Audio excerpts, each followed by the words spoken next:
Very good. Well, welcome. This is the assessment with generative AI number 3. We are very pleased to have Dr. Mark Glynn on the call to talk about the perspective of assessment from an angle of the fraud triangle. So we'll be navigating the fraud triangle, applying kind of those perspectives to how things have changed with AI, and I'm really pleased to have Mark on the call. I want to thank I won't call them sponsors, but marketing partners in Moodle.com for helping to spread the word on LinkedIn for my company Cursive. We have tried to spread the word as much as possible through both our Substack and through our LinkedIn presence, and BrainStation 23, another partner. Both Cursive and BrainStation are certified integration partners for Moodle. And working in the integrity and assessment space, which we will cover a little bit later. This is the third of a series, but we have more coming up. So in May, our next, on May 5th, tentatively scheduled with Moodle.com, we'll be talking about AI agents and tools like OpenClaw, Einstein, Comet browser by Perplexity, Atlas browser by OpenAI, and other ways that AI now can quote unquote navigate your class and do activities on behalf of a student. So we'll be talking about the detection of those, the identification of those, but also how learning management systems can and must adapt to support and assure learning. Later in May, we'll also be talking about creating assessments and using generative AI to assist in the adaptation of existing assignments to more stronger assignments and more authentic assessment, with Jason Nefer and Jason Golia joining us to talk about those things. We'll also talk about how to kind of scale multiple choice and other assignment question types or question types for quizzes, and how you might do those for any learning management system to make that process easy. So I'm really excited to have that conversation as well. And so let's get started here. So we are first is we'll talk about why. Why are we talking about this? How does this fit into our perspective or a perspective towards this? We will introduce Mark and let him kind of run with this as an expert in the field. His experience, his research. We'll talk about the historical research into these areas, and obviously we will also talk about artificial intelligence ramifications. We will then shift into some like practical examples and kind of dissect a couple different specific types of assignments, things that we have interacted with even in the last month or so, to try to drive home and try to provide some real world application. We, of course, will be able to answer some questions. If you have a specific assignment in mind that you want to describe in the Q&A, we're happy to try to dissect or try to give Ed our thinking towards that right live during the session to use that, and we would love to have that. We also may make some suggestions for solutions and how things might, how you might invigilate or how you might reduce the allure or reduce the surface area of the fraud triangle as we get started. So let me stop. Mark, thank you so much. I really appreciate you giving me your time and giving our guests your time, but please take it away. Thanks very much. As my profile comes up there on the screen, and I will talk through that now in a second, but if I could ask people using the chat just to introduce themselves, please, just so we get an indication as to where people are joining from. The chat is your speech bubble icon down the bottom right-hand corner, if you're not familiar with the interface. So while you're doing that and finding the chat, just to introduce who I am, a long and windy road in terms of the career path so far. I've spent my first job in 1995 as a chemistry subject matter expert. That's the SME there. My PhD is in chemistry, and I was the chemistry subject matter expert for an e-learning company. After that, I started working in the pharmaceutical industry, working and bridging gaps between and building relationships between the education sector and the pharmaceutical industry. And you'll see there that the road spirals in many different directions. I was a chemistry lecturer for a long time, and then I also worked for a national body which represented all of a consortium of third level colleges in Ireland. which we call the Institutes of Technology, which are now called technological universities. I was helping them implement flexible learning strategies, and which mainly involved supporting institutions who wanted to move online or wanted to increase the amount of blended learning that they offered, and obviously supported them with the staff development associated in helping them get there. I then spent 10 years working in Dublin City University, heading up the teaching enhancement, and was responsible for curriculum development, staff development, and also their learning management systems and their e-portfolio systems. So there was an awful lot of sort of changes in the different companies, but the common theme throughout it was education, and indeed education and technology that came through it. And most recently, if I skip by the digital transformation work that I ended up doing, and the working for the largest Moodle partner in the world with Catalyst, most recently I've joined the Irish Management Institute to head up their educational learning team there. With regards to Moodle, I've been using it since 2006, and I regularly boast that when I was in DCU, Martin Tugiamis was our tech support. Martin Tugiamis, the founder of Moodle, he was actually supporting DCU's implementation of Moodle from the very, very early days. It's something very few institutions can boast, and I remind him of that at every opportunity I get. But I've also contributed quite a lot to policies and procedures and recommendations for colleges in and around areas of academic integrity, learning analytics, and universal design for learning, just to name but a few. So that's who I am. That's what I do, and I just see people here. Loretta, hello from Buffalo, and indeed Kat from Leeds. Lovely to see you. We're getting a nice spread here, and Southeast Florida, I'd say, Patricia's an awful lot warmer than where I am here in Ireland at what is, I think, 32 degrees Fahrenheit, if I remember my maths conversions correctly. 0 degrees it is outside at this moment in time. So based on this experience, I want to give you an insight both as a lecturer, my time as a lecturer, but also working with lecturers and colleagues and trying to address the challenges that have came up as a result of AI. A lot of the examples are going to come from Dublin City University.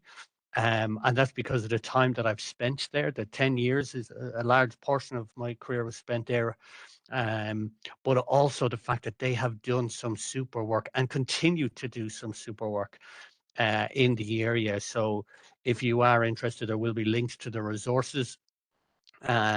While they're not associated directly with this webinar, I literally am standing on the shoulders of giants here, presenting it and all of the work that they have done and the sector have done, the sector, the third level sector within Ireland. I don't for one second claim to be the expert, but I do I'm more than willing to share the knowledge that I do have in the hope that it will help you enhance your assessments and indeed your practice across the way. And as a general rule, everything that you will see here on the next couple of slides freely available for you to cut, paste, harvest. The irony is not lost when I say plagiarize. I don't want you to plagiarize, but I do want you to acknowledge the source as to where it's come from, whether it's the National Forum, which will be a group I'll be mentioning, or indeed Dublin City University that I mentioned, but just to give them the appropriate credit. But all of the resources that I'll be going through today are freely available for you to use, including the slides in whatever way you like. Okay, Joe, if I could just ask you to go to the next slide, please. So just for those not familiar with the fraud triangle, developed many, many years ago, you'll see there that back as far as 1953, it was a theory that was developed specifically for the world of finance and banking, and they were trying to identify why people were committing bank fraud. And they were able to come up with this model that would identify three main characteristics of bank fraud, three main influences of bank fraud. And what I did, I saw that if people are under pressure to commit it, or if they have the opportunity to do it, or indeed if they could justify it saying, well, everybody else is doing it, or they don't pay me enough, of course I'm going to do it. So when I was reading up on this, and I sort of made the analogy or the comparison to, well, that's very, very similar to students in college. Not that they're committing bank fraud, but they're potentially committing fraud, academic fraud, I would say, rather than bank fraud. And it really caught my imagination, as all of the work that was done by Cressey and indeed all of his colleagues in this. And I tried to map it directly to assessment. So if we are putting our students under tremendous pressure, they may feel they have no other choice to cheat. It might not be us putting them under pressure. They may have family pressures to cheat. They have caring responsibilities in their home, and they don't have the time that they need to give to their assessments. Or their family have put in a small fortune's worth and all their savings to actually finance the student to go to college, so they can't fail. And I know from experience in Ireland, where we've had some international students, where it literally took a village to send them to go to college, to collate and to save together. There's a massive amount of pressure on some of our international students. So we need to be cognizant of that and know and acknowledge that it is something that can influence or encourage or force students to cheat. So if we can do anything to reduce the pressure, that will help. And just before I explain the other two elements, the opportunity and the rationalization, I want to explain the significance of the triangle, because as a shape itself, the larger the shape, the larger the triangle, the more chances, or the higher the probability that somebody will cheat in your exam. And that's important to get across. So if we can decrease the pressure, you imagine that top apex on the triangle dropping down in size, that will decrease the chances of students cheating, right? It's not going to eliminate it. Not to throw geometry at people at 8 o'clock or during lunchtime, but I think of it as like a surface area. We want to reduce the surface area of the triangle, and that will help us to have stronger assessment or more confidence in the assessments and assurance of learning. I think we should have put a caveat in the introduction saying we're not going to make you maths experts by the end of this, or force maths on you either. But hopefully you get what we mean by that. By if we can reduce the pressure, or indeed if you increase the pressure, you will increase the surface area of the triangle.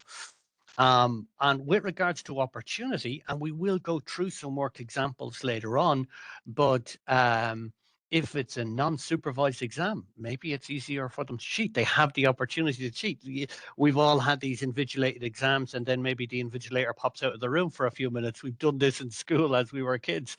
They popped out to talk to another teacher, and you'd look to your mate to see what answers did you have. We've all been there, done that. Or maybe that's a bit too much of an honest confession from my school days. But you understand what I mean. If we give them more opportunity to cheat, that the chances are that there will be more cheating that will go on. And the rationalization comes down to it is what the student thinks. And what the student thinks is kind of, well, everybody's doing it, or I have to do it because if I don't do it, I'll fall behind. And we need to get into the psyche of the student in that respect. And the triangle there, if we're looking at it as it's on the screen, you've noticed it's just got bigger with opportunity, and that's on purpose. I've made that an excuse. Please excuse my cheesy graphics. My Microsoft PowerPoint skills aren't that good, but the triangle has got bigger because with AI, it has made it so much easier to cheat. We'll see later on with specific examples where simply using your web browser can help you cheat. Where beforehand, there was a massive drive, worldwide drive, trying to tackle contract cheating, which was allowing somebody else or paying somebody else to do the assessment on your behalf. Well, that's not gone away. That has just got, there's a less need for students. If they know how to use AI, they can come up with some of the answers themselves. Might be as good as the contract cheaters, but they have the opportunity to do this. as recently as yesterday, I was writing terms and reference for something for work. And I said it could take me an hour to 2 hours to get a document right, or I can put something into AI and it will at least give me a start on where I'm going. Now, in work, I referenced this and I actually properly attributed the fact that we used AI as part of the process. But again, bring this back to the analogy of a student assessment. Write a 200-word reflection on whatever. Well, I'll just type it into AI and see what it comes up with. So AI has expanded the surface area of this triangle beyond belief.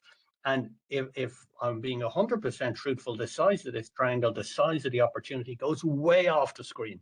It totally minimizes the impact of the pressure and the rationalization because it is so easy. And if I can ask you to go on to the next slide, please, Joe, if you don't mind. If we can reduce the pressure despite how much the opportunity has grown, if we can reduce the pressure and we can control the pressure, the bits of pressure we can control at least, we will reduce the opportunity, reducing the surface area, so therefore reducing the chances of cheating. And reducing pressure could be something like not having all your exams at once, right? You have a classic, at least in Ireland, you were semesterized for the most part in a lot of our institutions. And so a semester is typically 15 weeks long and 14 to 15 weeks long. And week 7 syndrome happens because we're halfway through, the students studying 6 modules, and the 6 lecturers decide, yeah, week 7, I'm going to give you an assessment. So they have 6 assessments. And in some cases, with bad organization, some cases, it's 2 or 3 assessments on the same day the deadlines are. So immediately we are creating a pressure for the student. And there's other ones where we over-assess a student. We're offering them too much assessment or asking them to do stuff that's just unrealistic for the size of the module, or doesn't take into consideration that they're not just doing your module, they're also doing 6 other modules or 5 other modules. So we need to take a programmatic approach to, at the very least, to the scheduling, but also to see if we could introduce an approach called synoptic assessment, which is one assessment is actually assessing one or more learning outcomes from across different modules. So you're reducing the workload of the student, but you're also reducing the workload of the staff, which is a very useful approach to take. And then the biggest thing for me, and Joe, if I could ask you to move on to the next slide, please. The biggest thing for me is the rationalization, because we need to get into the mind of the student, and this doesn't matter what age the student is, and I probably more appropriately should be saying learner, to ensure that I'm fully encapsulating and being inclusive to everybody. But we need to get into the mind of the learner, tell them what's acceptable and what's not, help them make the decision and justification in what they're doing and their approach they're taking. There will be an awful lot of cases where students are cheating or using academic and artificial intelligence as just one particular example, because they didn't know it was wrong. They have that, well, I thought everybody else was doing it, so I just assumed it wasn't breaking the rules. So, or show them how they're not learning, or they will learn more by doing it themselves or putting in the effort there. So there's different ways you can approach the rationalization, but to me, I think it is particularly the particular point of this fraud triangle that I think we can make some most progress on. If I could ask you, please, Joe, to move on to the next slide there, please. And getting back to what you can do as an educator, and I do want to stress, and the first line says this, the no single method, not one assessment is sort of cheating proof. Cheat proof assessment. You need to take, and I give full credit here to colleagues in UCL, University College London, where they coined the Swiss cheese model approach to assessment, having several different layers. Each layer is an obstruction to, or sorry, is a method to minimize the chance of cheating. putting something in where they might be able to get around one layer, past one barrier, but they're not able to get through the second, or they're not able to get through the third. I will say, while there is the barriers to cheating are good, and to put them in, you do need to make sure and take a thoughtful approach to this to ensure you are not being restrictive or excluding particular learners by barriers that you're putting through. So it has to be a mindful approach to this, to implementing the Swiss cheese approach. But you could have several things like, well, it's a quiz, but they're only able to do the quiz online in the college because it's mapped to the IP address of the building. Or it's a quiz, but it's timed. And it's timed because they don't want you to go off searching on Google for the answers or doing whatever else. And I'm not saying quizzes are the answer, and I know that the frailty associated quizzes, but that's just one particular example where you would add in different bits and pieces, different layers of security in there. Again, sticking with the quiz, while I'll be doing the assignment, I may get a set of 10 questions, and when Joe comes on to do the assignment, he gets a completely different set of 10 questions to minimize the potential for us collaborating and cheating together. So the Swiss cheese approach, it's to me, it's a common sense approach. Let's just be honest about it. But if you are interested, there is a link. There will be a link to the slides. And my apologies, I should have actually said at the start, these slides will be circulated by Joe to anybody registered to get those links, and indeed the graphics that you might be interested in. Joe, if I can just ask you to go to the next slide, please.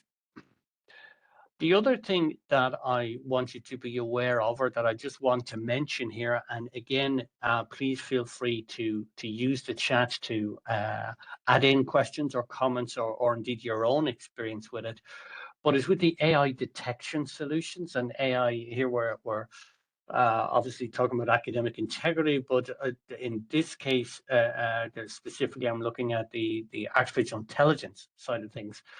Because if I compare it to what we all probably know as the likes of Turnitin, the text matching service that's there, and Turnitin is the market leader in this space. But if we look at text matching, if the text existed somewhere else, it would be identified, it would be flagged by you, and you might get 5% match here and 10% match here and so on. That's so much harder to do, and so much harder for a student to deny if they're caught with AI, because it's new text. It's original, I say in inverted commas, it's original text that's there.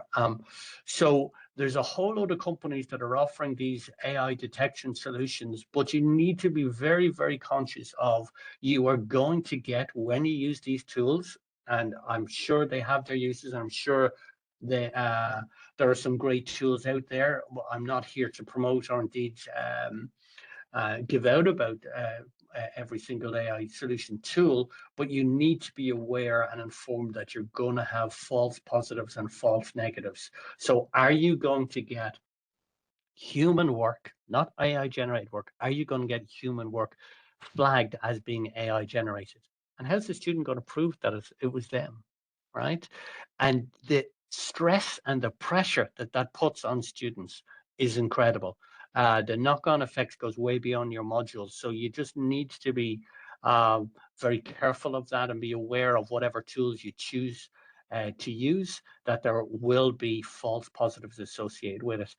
And indeed, you are going to get false negatives. There's some stuff that will get through undetected. And that could be their advanced uses of AI, their advanced capabilities with AI, but it also may particular tools are just very good at avoiding being caught. So again, an AI detection tool would be one of your layers of Swiss cheese.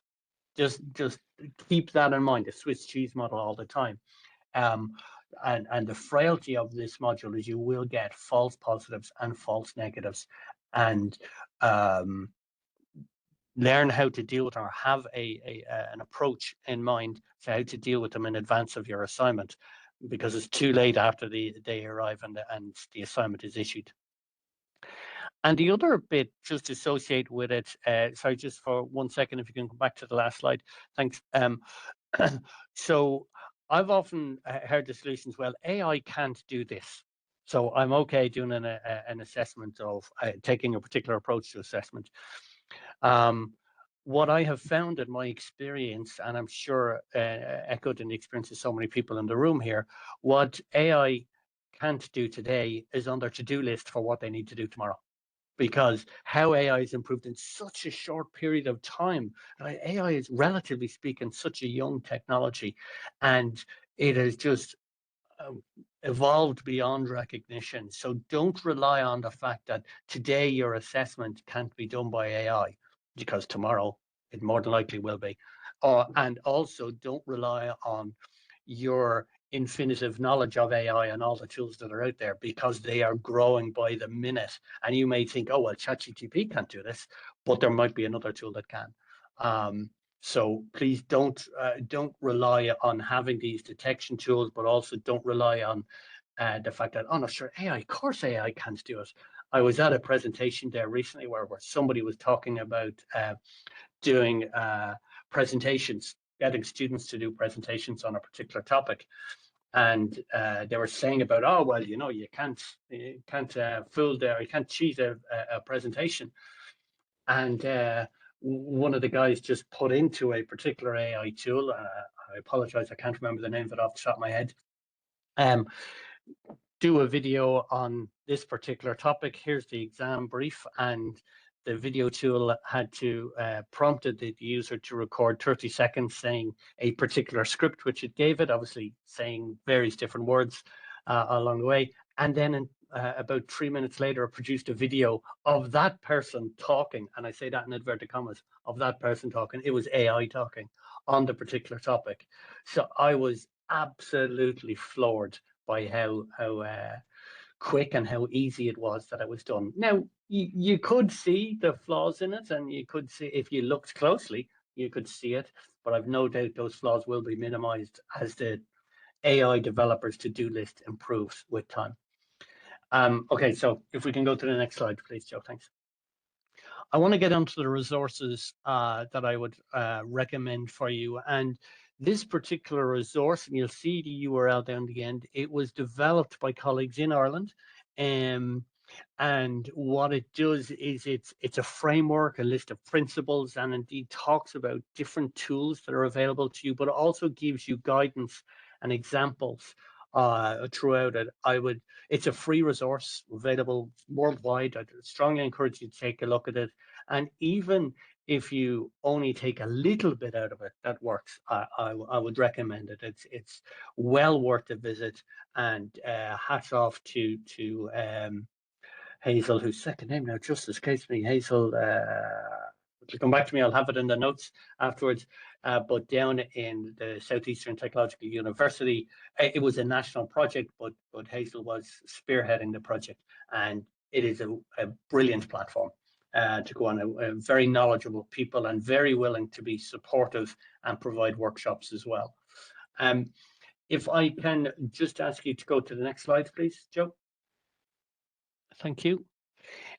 This resource, I think, is brilliant. You'll see the credit down the bottom there with Leon and co. What they did was they recognized the fact that there's no getting away from AI, right? It's everywhere, all around us, even if we want to deny it. So what they produced was this AI scale. And so if you just come back just for 1 second, Joe, sorry. No worries.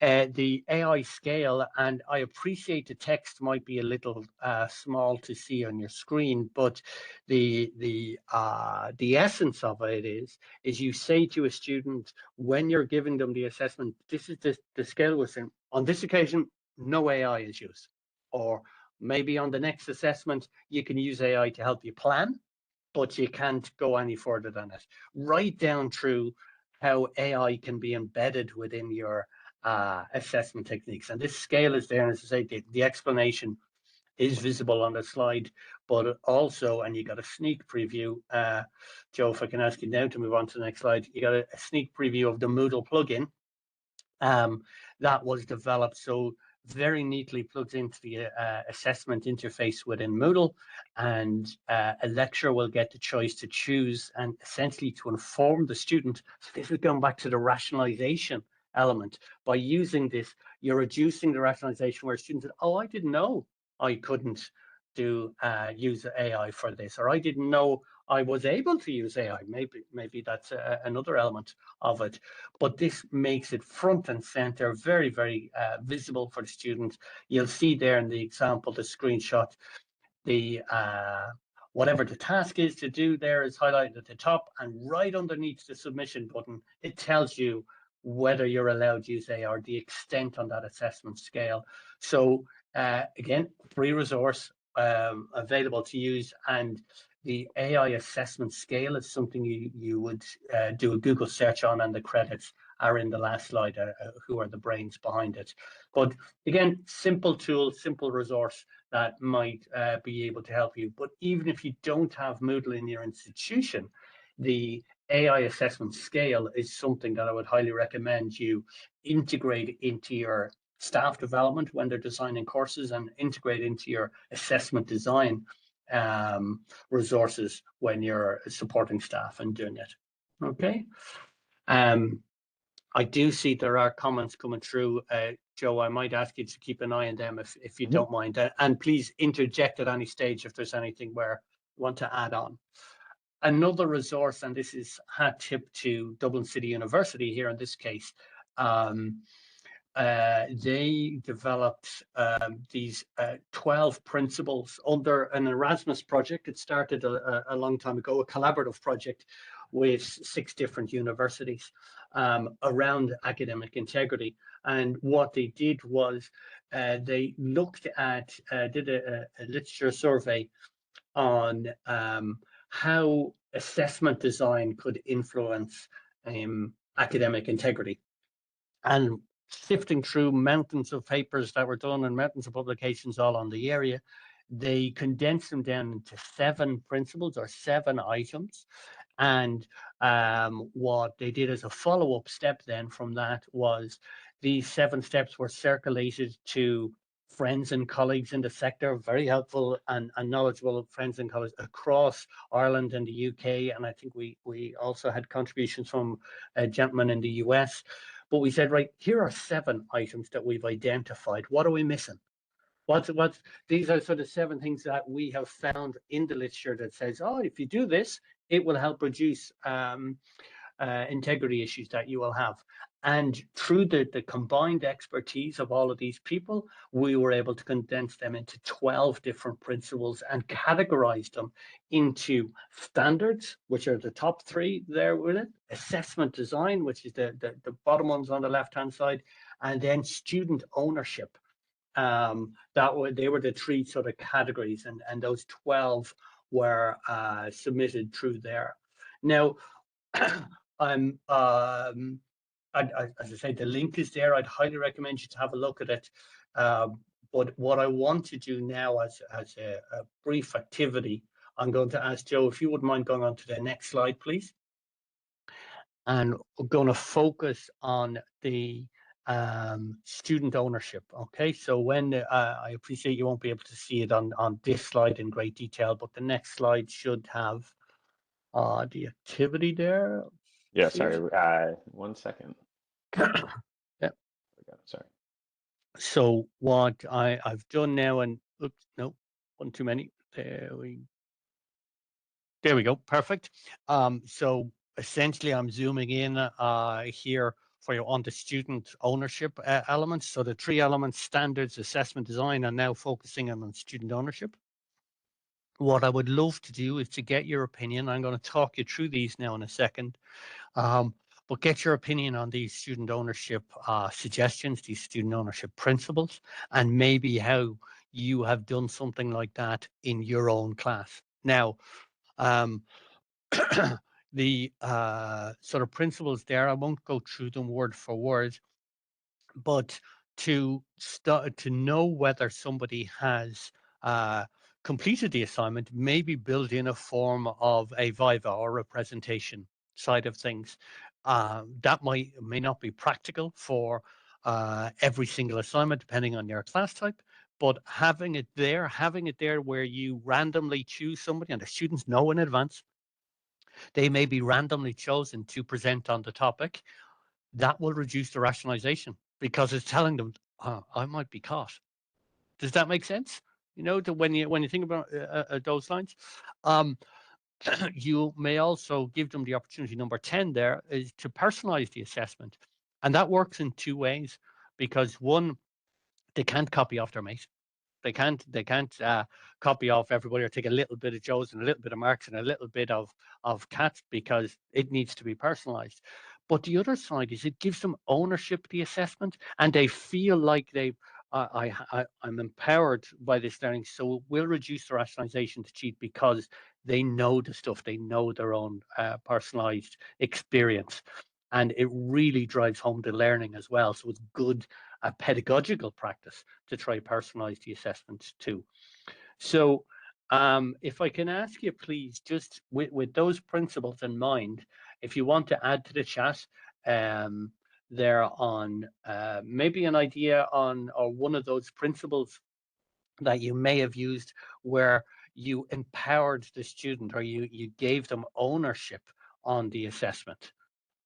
So while those are coming in and while you're all thinking about that, one of the things that we've done at Cursive and one of my guiding principles is how to kind of center the parts of integrity and the performance and the kind of the process orientation or the workflow management by students is like, how do we allow them to see that information first, to be owners of that information and kind of bring that to the table rather than I think what a lot of our academic integrity tools and solutions are much more of a compulsion, is like you are compelled to participate in proctoring or you are automatically your file is uploaded to Turnitin, where it's like it's a little bit less, the student is less in control, so it has to do all sorts of things up front, like run through their own AI detectors to try to suss out whether they're going to be in trouble or not, or to run it through a humanizer in order to reduce the AI detection score for the own thing they're doing. So it's like a shared transparency, in my view, is a kind of a new agreement, ripe or ready to be implemented at institutions where the student and faculty together can help to decide, how we can,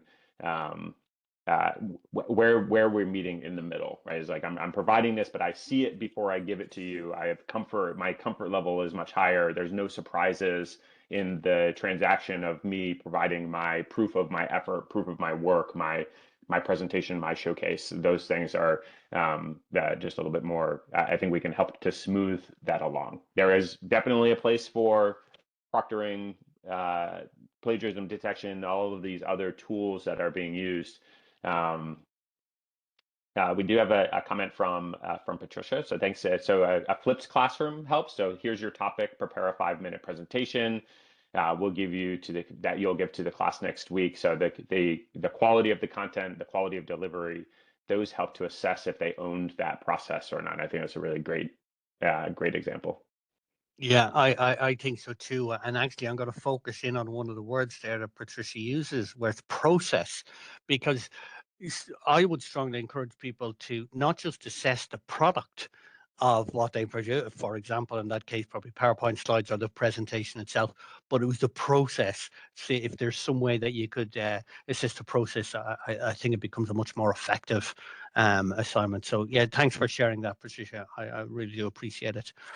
Um, what I might do, and please continue to add in suggestions here in the text if you wish, but I might ask you, please, Joe, just to go to the next slide if you don't mind, because it's one I prepared earlier, as they say in all the good cookery shows. So here in this particular case, and this is a Moodle interface, but I know this can be easily applicable to any VLE that you'd have, but this helps reduce rationalization with students because what the lecturer in this case has done is in advance of the assignment, they set up a discussion forum and you'll see there's 3 threads associated with the discussion forum. Essentially what it allowed them to do is to say, you help me with the criteria. The criteria I'm going to judge you on, I'm going to evaluate you on, let's build them together. right? Because again, that's reducing rationalization. A student can't say, I didn't know what I was being judged on, right? I didn't know what I had to put in, so I just copied off somebody else, or you never gave me the information. We had the opportunity to dig into the learning criteria, to dig into what I'm using to evaluate it, have a discussion about it, fine tune it, personalize it, do whatever else you like to, but you're giving them that sense of ownership that they can modify it. And another example as well, where a student was allowed choose the weighting of a particular assignment. So they had 3 assignments, and one of them was worth 30%, and the other was worth, I think it was 20%, and the other was worth 50%.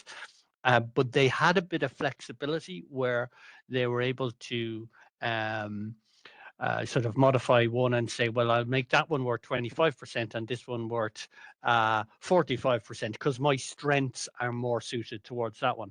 Again, you're just empowering the student. That's very easily done within your VLE, or indeed a simple spreadsheet to manage the grades associated with it, but you are empowering the student, and that will help reduce rationalization. And that's what it's about, going back to that triangle and reducing that surface area as much as you can. And what you'll find as well, and I found personally with where I got the students in this particular class to do the rubric, they thought of stuff I hadn't actually thought of.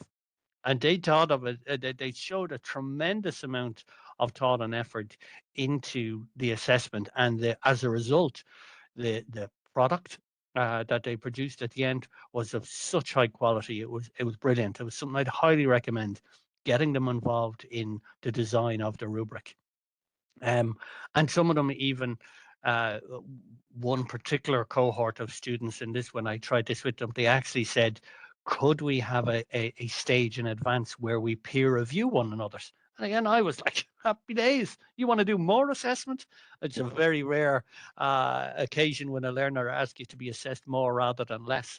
But it was just because we empowered them and allowed them to do something else. And the final one before I go into, or pass on to Joe to go into the triangle and practice, I ask students to find a resource, in this case, find a video on YouTube relating to the course.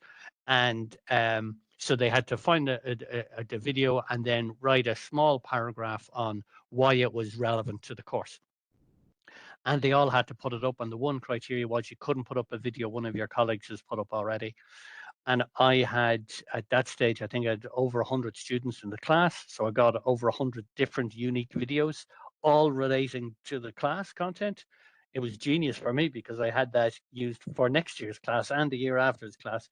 But actually, I had students came and they said, I put up this video, but now I've seen somebody else's. I want to put up a different one. Is that okay? Again, I was going to knock yourself out. It was great. So I also, just in that particular case, I asked the students to rate the other videos that their colleagues have put up, and they had to rate them on the basis of how useful they found them to support the learning material. So I literally had, I think there was about 106 students, I think, in that particular year, 106 different videos rated by the students on which was the most effective to help them learn my course material. So awesome. You just need to think outside the box. Okay, Joe, the floor is all yours. All right, we're gonna play a little game, Mark. So I'm gonna I'll pose you an assessment. I'll describe it a little bit, and then I would say to get your kind of 30-second summary of how we can view this assignment through the triangle. Sound all right? Perfect. Yep. Okay. So this is a multiple choice quiz, and I'm going to show you that this is a agentic browser that's going through and taking the quiz, which is just like a quick prompt of like, go do the quiz, and you can see it 5.5x speed, speeding it up, but that's it's for a grade, and it's in the VLE, or the learning management system, for the student. For me, I would say there's no pressure on the students because it's not timed. Nobody's looking, right? And no invigilation within it. There's only 10 questions. It's not a massive amount. You've no indication of whether that 10 questions are from a database or a library of 100 questions, or whether everybody's getting the same questions. Hopefully it's the former rather than the latter. Um, and earning the grade does put a little bit of pressure on them because it's going to contribute towards the rest. But that also is going to increase the rationalization, because this is important. I need to do well on this. This is worth some money, or not worth money, worth influences my grade. But the opportunity on this is absolutely massive because it's so easy to do. I'm not going to be caught because it's in my browser, right? In your browser, and for those of you not familiar, whether it's Chrome or whether it's Internet Explorer or sorry, I'm old school there. Whether it's Explorer or whatever browser that you end up using, AI is now built into them where it can answer the questions on the screen for you or provide a suggested answer for you. It's frightening how good it is within it, but it does limit the use that a staff member can use, particularly from a summative assessment of some of the quiz questions. It will definitely answer multiple choice well, and indeed it does the ranking questions and the short answer questions incredibly well. So opportunity is very big, pressure is quite small, rationalization can be quite big as well. Okay, next one. Okay. Another one. This is a certification on LinkedIn. There is no proctoring, but in a sense, it's something that you can work through. There's no proctoring. There's no invigilation. In a sense, it's like there's videos to watch. I'll use that loosely because I would let it run behind another browser that I was actually doing work in on a totally different topic. And then there were some quizzes similar to as we saw on the last slide. Yeah, so a lot of similarities from in terms of the fraud triangles, no pressure, right? Can do these whenever I like.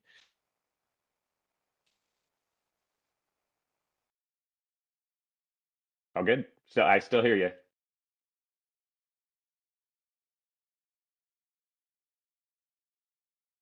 Nope, lost Mark for a second. Hopefully it's not my internet. I think I'm still connected. So working through these, I would say one of the things that increases the pressure here is I actually can get a certification for this. So this idea that I can have my certification from CompTIA or LinkedIn Learning or from the PMI increases the kind of like the value of this certification, but obviously not to third parties, because if you, I would say, be wary of LinkedIn certifications and how easy they can be earned and gained outside of an actual invigilated like certification event where you're going through a process and doing that.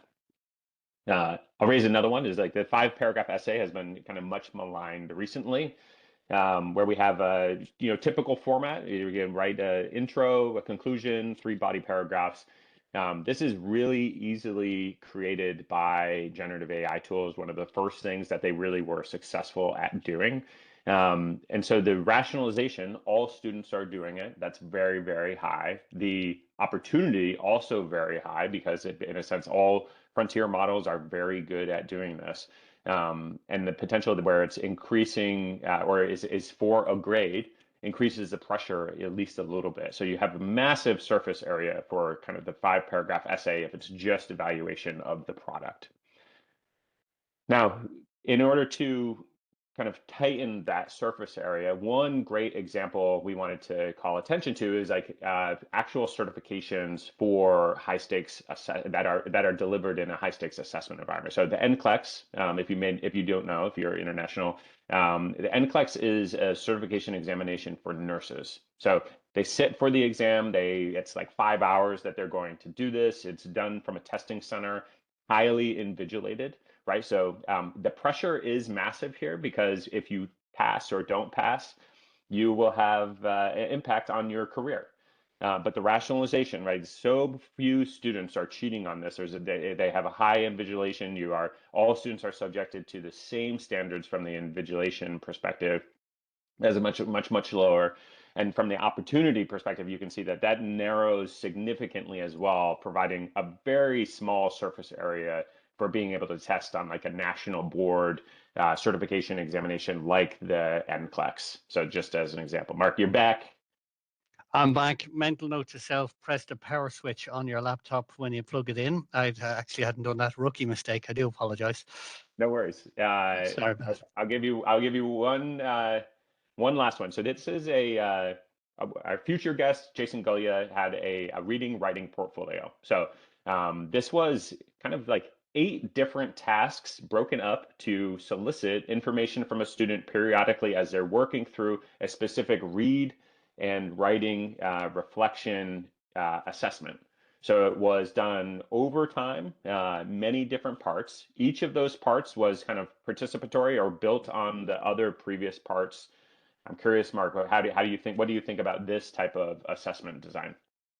Okay, multi-part is better because you're asking students to literally, if they are connected, the parts are connected. But it is an example of where when AI first came out, it couldn't do this. And indeed, with contract cheating, oh, you can't do that because you'll need to make sure you get the exact same person every time to help you out with stage 2 and stage 3. Actually, now AI can do this and do this quite well. So what this does is this actually increases the digital divide with students, because in the paid version of AI, it can do this very well. If you take Claude as an example, it can set up a project for you, and the project builds on its knowledge of previous elements. So while it is good having the multi-step in it, it doesn't reduce the opportunities completely, but it does reduce it a bit. The pressure is increased, I would say, here, because you're asking them to do several steps of an assessment as opposed to one. And the rationalization, they may turn around and say, well, God, I've just too much work to do. Like, I need to get it off everybody else. What I like about this particular one, and it could be where it's more personalized assessment and personalized reflection. And again, that will help reduce the rationalization and indeed reduce the pressure, because they know about their own experiences more than other sort of brand new topics that they couldn't have came across. So there's some good points and bad points about this particular assessment. Again, Swiss cheese model is what you need to bring in here. Yeah, and I like one of the reasons I like this assessment is that the design was intentional about kind of bringing the conversation into class. So there were parts of this Yeah. that basically were touching kind of like a more intrapersonal communication aspect of reflecting with students, reflecting, having part of this being kind of more of like an oral presentation piece. So I think that was like really, really interesting from that perspective. So, And that's a really interesting point, because it's a rookie mistake, at least I was making in my early days of lecturing, where I thought everything was content, content, content, and I must fill up all of my lectures with content. Was actually, you should spend time in the class talking about the assessment and the assessment of learning, as learning, and for learning. That's a sort of a sort of a phrase I'd encourage you to keep in your head. And indeed, there's some great resources on the National Forum, which is an organization in Ireland, around that topic: assessment for and as learning. Because not only are you assessing their knowledge about it, but you're helping them learn through the assessment. And that sort of iterative, multi-stage process, personal reflections, can help that happen. So again, good pedagogical practice is what I would say. yeah. As we talk about the reducing the surface area, one of the things I wanted to touch on, and this is going to be biased, is like these people have supported us getting the word out, and also one of them is my tool. So, but in the meantime, if you have questions or specific assignments you'd like us to look at in the context of that game that we played with Mark, please put them in the chat. But a couple different ways where you can kind of reduce that surface area. So obviously, proctoring tools are one. Now, Cursive is not necessarily proctoring. We don't do a webcam video, but we are looking at the process of writing and helping to document that, whether that's in the learning management system through the existing activities and modules in a way that is highlighting where pasted text comes from, helping to document some of that, the workflow. So what we're doing is trying to narrow both the rationalization and to narrow the opportunity, because in a sense it's like you can't just paste the material in. The rational Why I say we're narrowing or making less rationalization is that we've also heard students is like they appreciate when they're told that certain tools might be used, or this is how the tools work. They see that there's now more level playing field. They don't make the assumption that all students are doing this thing, right? All students are circumventing it. That means that I have to do this too. So that's one of the things we're doing now. We do have this for available for Moodle. We also have it for writing everywhere else. So we do have a browser extension that is quite functional, provides kind of the process tracking, the ability for students to consolidate their submission for writing in Word or Google Docs or other places on the web in order to basically provide this something that they see first, that they have agency and control over, but are using as part of the submission process. So reduces the pressure because you're no longer in a timed environment. You're just doing the writing outside. The opportunities are much lower because the students are going to see exactly kind of like what the paper trail or what the documentation is as it's being created, if it's something that they're also including from that respect. And I think part of the rationalization, which I hope to normalize, is writing is hard. Writing takes a lot of effort and it takes time. And if we start to kind of help students to understand that it's just not, I put in a prompt and text appears on a page, right? That's not how humans work. That's just how AIs work. The real writing process is something that is fraught, full of friction, full of activity and toil that students are doing, and helping to normalize that. I would love to see students shoot for higher effort, for more time, for more revisions, right? Those are the things I think we're trying to encourage. So, and then if you want to reduce the opportunity, obviously proctoring tools are a great opportunity to basically, to really narrow that. If the student is on camera, their screen is on camera as well. If there's a live proctor going through that, if it's an in-person examination, obviously those are really great ways to reduce both the rationalization and the opportunity. Might increase the pressure significantly though, right? An invigilated timed examination with somebody watching you is a kind of a different assessment opportunity. So, but Proctoring Pro by BrainStation they have a free version that does a lot of this. You can remove that opportunity pretty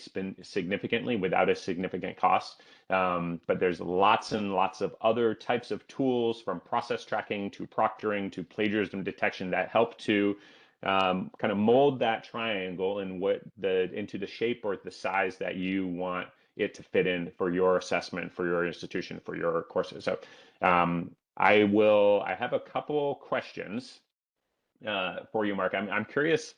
My wife and I were talking this morning about kind of like there's the three prongs of this of the triangle, but where would you say that ambiguity about policies and rules? So it's like an anecdote is like, we talk to students regularly, and many students will say is like, depending on the assignment, depending on the teacher, depending on the college of my university, I've got a different AI use policy. So it's like, how does that impact the triangle? That comes into rationalization, because they can say, how am I meant to know? Because if I'm dealing with Joe, he tells me I can do this, and then if he's dealing with Mark, it tells me to do the other. And even within one module or program, you can have a lecture saying, well, on Wednesday you could use it for this assignment, but on Friday you can't use it for the other. So that sort of fuzziness or that lack of clarity will definitely increase the rationalization. But it also increases the opportunity, because it's giving them loopholes where they can turn around and say, well, no, of course I'm allowed it. You know what I mean?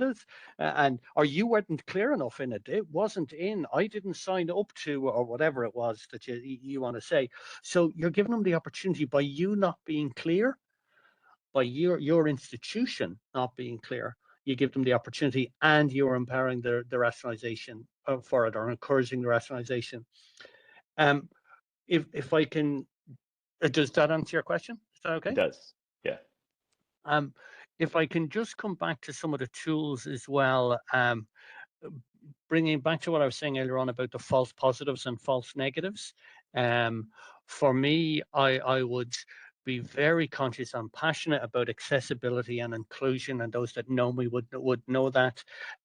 So just make sure whatever tool you choose is inclusive and does not discriminate against students in a negative way. We already put, so for example, disadvantaged students, socioeconomic disadvantaged students at more disadvantage if we're asking them to, oh, they need X, Y, and Z technology to do this, or if they can afford to have a paid subscription to Claude or ChatGTP, they're out of benefit straight away.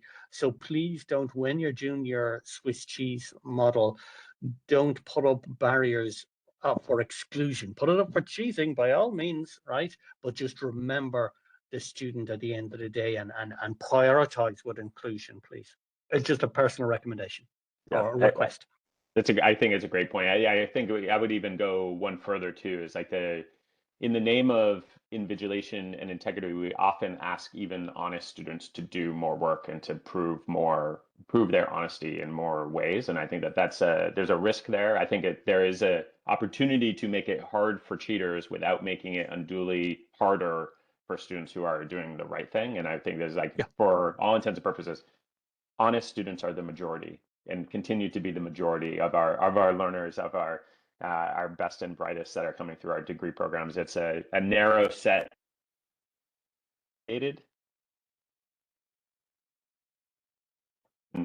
Good, hard thinking about the selection of tools and policies and practices can go a long way in building trust again.